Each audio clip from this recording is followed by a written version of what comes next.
너 중국 C팝 듣냐? 나는 K팝 듣는데 역시 원조는 K팝이지 하는 자부심을 심어줘야 된다는 거예요. 뿅.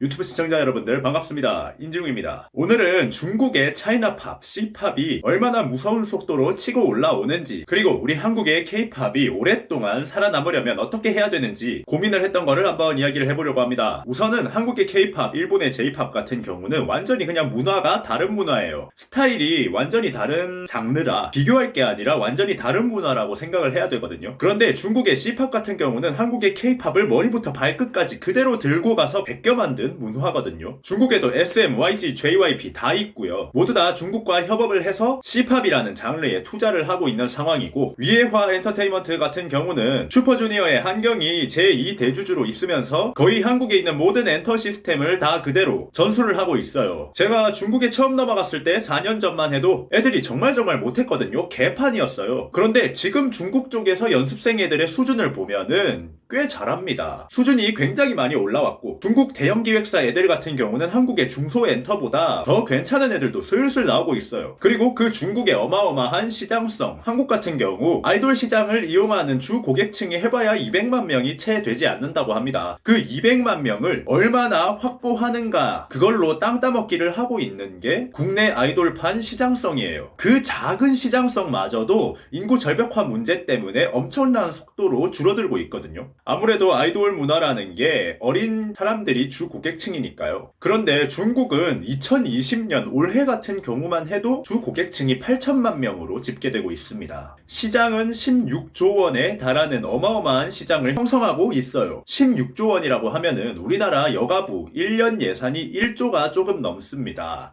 여가부 15년 예산이 2020년 현재 중국의 C팝 시장의 크기라는 겁니다. 빠르게 발전할 수밖에 없는 거죠. 하지만 아마 C팝은 K팝을 넘어서지는 못할 겁니다. 우리 거를 있는 그대로 베껴갔기 때문에 베껴간 것 그 이상의 창작을 하지 않는 중국인들의 특성상 아마 우리 K팝이 어떻게 발전해 나가는가를 지켜보고 따라오기만 할 뿐 넘어서지는 못할 겁니다. 그래도 비슷한 수준까지 치고 올라오면서 엄청난 시장성을 이용해서 K팝에게 위기를 줄 수는 있다는 겁니다. 이런 상황에서 우리는 K팝을 어떻게 살려야 되는지에 대해서 고민을 좀 많이 해봤어요. 그 방법은 바로 팬들에게 K팝 프리미엄을 가지게 한다는 겁니다. 이게 무슨 말이냐고 하면은 아이폰을 생각해보시면 됩니다. 한국에서 갤럭시 사용하는 게 아이폰 쓰는 것보다 훨씬 편합니다. 아이폰 내구도는 엄청나게 떨어지고 액정이라도 한번 나갔다 하면은 갤럭시보다 수리하는데 어마어마한 시간이 더 걸리고 금전적인 부분도 훨씬 더 비싸게 들어갑니다. 하지만 이런 불편함을 모두 감소하고도 아이폰 쓰는 사람들은 아이폰만 쓴다는 거죠. 뭐 다른 기능적인 이유도 있지만 전 세계적으로 봤을 때 아이폰 쓰는 사람들은 아이폰 부심이라는 게 있어요. 즉 원조 스마트폰을 사용한다는 자부심이라는 게 있다는 겁니다. 심지어는 발전한 지 오래되지 않아서 사치품과 명품의 기준이 확고하지 않은 나라, 짝퉁이 너무 판을 쳐서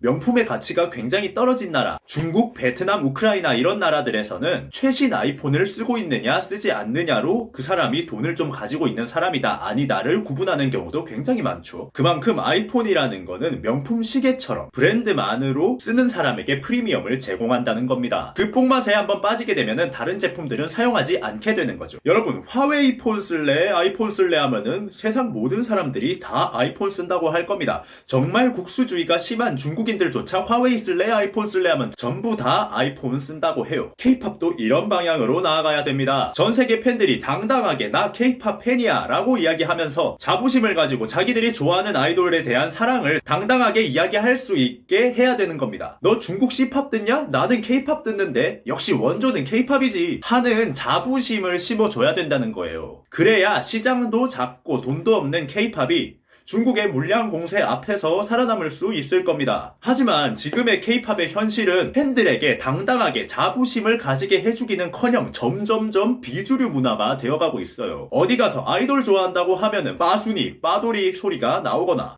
찐, 오타쿠 이런 말들이 가장 먼저 나올 정도로 우리나라 아이돌 팬덤에 대한 인식이 굉장히 좋지 않습니다. 엔터들의 돈만 노리고 찍어내는 아이돌 양산 방식도 문제지만 아이돌 기사들에만 가면은 널려있는 있는 악플들, 팬덤과 팬덤끼리 온갖 언쟁을 하고 싸움을 하고 공격적인 말투로 보는 사람들의 기분을 망치는 그런 사람들이 많기 때문에 일반인 입장에서는 아이돌 팬 하는 사람들은 왜 이렇게 공격적이야? 이러면서 오히려 K-팝을 멀리하게 되고 인식 자체가 구려지게 되고 있는 게 현실입니다. 엔터테인먼트들도 하나하나 고쳐가야 될 일이 정말 많지만 팬 문화도 하나하나 고쳐나가야 된다고 생각합니다. 우리가 변하지 않으면 엔터도 변하지 않을 거예요. 그래서 제가 이런 유튜브 채널을 파게 된 거예요. 제가 엔터에서 일하면서 보고 느낀 아이돌판의 어두운 문화, 어두운 팬덤 문화 하나하나를 모두 다 여러분들에게 알려드리고 싶습니다. 많은 사람들이 알아야지 변하니까요. 저는 K-팝을 너무너무 사랑합니다. 제가 엄청나게 긴 세월을 살아온 건 아니지만 거의 평생을 이 K-팝이라는 문화를 위해서 일을 했어요. 제가 하고 있는 일이 모든 사람들이 좋아하는 자부심을 가지고 나 당당하게 K-팝 좋아해 라고 얘기할 수 있는